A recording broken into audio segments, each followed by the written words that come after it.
The book narrates personal history of various freedom fighters during the liberation struggle, while at the same time highlighting the history of the German invasion of the then Southwest Africa and later the illegal occupation of Namibia by the South African apartheid regime. Dr. Iyambo said the book's description of the history of the liberation struggle is accurate as it highlights and recounts experiences of former freedom fighters on the battlefield. He thus called on Namibians to get themselves a copy of the book. He says the book will become part of the Swapo archive material and will also be made available to government institutions.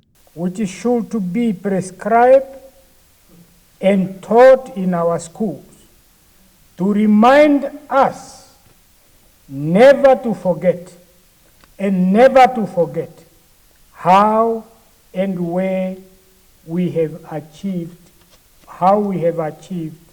the peace that we cherish today. Speaking through an interpreter, the author and Cuban journalist said lack of official archive documents on the history of the liberation struggle, as well as the Swapo-Cuban relations, necessitated him to write the book. The pages of this book reflect the suffering and genocide suffered by the Namibian people for decades, but also the rebelliousness and heroism that they displayed in their pursuit for long-desired independence. Their fight, both at home and abroad, became stronger with the passing of the years.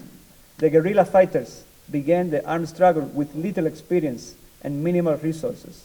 Their actions could not be filmed because of a lack of cameras and because of the scant importance given to in those early years to those significant developments. Those who related their experiences in the book during the liberation struggle include founding President Dr. Sam Nujoma, late Commissioner Ruben Denja Ashipala, and former Prime Minister Naas Angula.